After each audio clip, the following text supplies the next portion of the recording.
Nous sommes bien sûr favorables à la ZFE et nous voterons pour. En effet, la qualité de l'air, nous en conviendrons tous et nous en convenons tous, est un enjeu de santé publique. Nous pensons tout particulièrement aux plus vulnérables, les enfants, les aînés et toutes les personnes à la santé fragile. Mais c'est aussi, comme on l'a dit, un enjeu social. Nous savons que les populations qui vivent aux abords des axes à forte circulation routière sont généralement des populations à faible revenu, comme l'a dit Madame Perrin.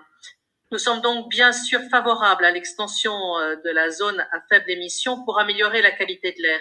Et nous prônons aussi une ville apaisée et respirable pour tous, en limitant la circulation automobile et en favorisant un changement de mentalité toujours plus nécessaire face à l'urgence climatique.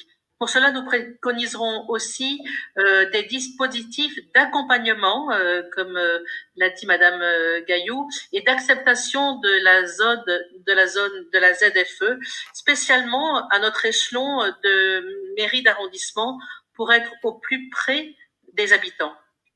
Mais comme vous le savez, nous sommes aussi soucieux des enjeux de justice sociale dans la mise en application de la ZFE. Et je me réjouis qu'ici, toutes les personnes qui ont pris la parole ont parlé tout spécialement des gens à faible revenu. Il faut bien sûr tenir compte des capacités de financement des ménages, notamment des plus fragiles, pour investir dans un nouveau véhicule moins polluant, avec toutes les interdictions de critère 5, et puis après on verra de critère 4 et éventuellement 3 et 2. Il nous faudra toujours plus développer donc des modes doux et surtout des transports collectifs et les rendre plus attractifs. En effet, aujourd'hui, sur certaines de nos lignes aux heures de pointe, comme par exemple le C20, il est impossible de s'asseoir et de descendre choulant debout sans pouvoir même se tenir. Ça relève vraiment d'un exploit. Pour cela, il nous faut donc au plus vite renforcer les lignes existantes en multipliant les fréquences dans la journée et en allongeant leur amplitude horaire, comme par exemple pour cette infirmière dont vous parliez, telle que le matin tôt et le soir tard, les week-ends et pendant les vacances scolaires. Il faudrait créer en plus des rames de métro spéciales pour les usagers avec vélo.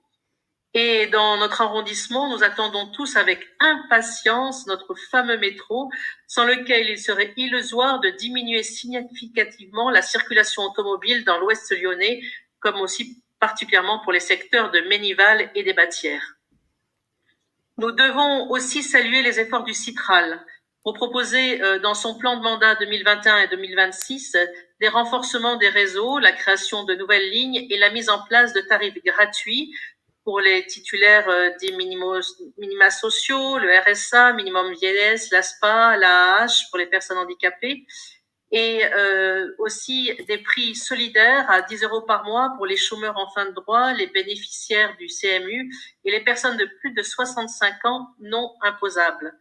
Dispositifs qui sont encore pas assez connus et il n'y a pas assez de personnes qui ont recours, même si ça ne cesse d'augmenter. Mais de notre point de vue, les élus de Lyon en commun du 5e, il faut aller encore plus loin. En effet, Lyon en commun plaide en faveur de la gratuité pour tous des transports en commun après évaluation et expérimentation, tout en étant conscient du fait que tout ne peut pas se faire en un jour. Comme par exemple l'expérimentation qu'on pourrait essayer ensemble de la gratuité des transports en commun pour les moins de 12 ans. Affaire à suivre. Alors oui, n'hésitons pas à aller plus loin.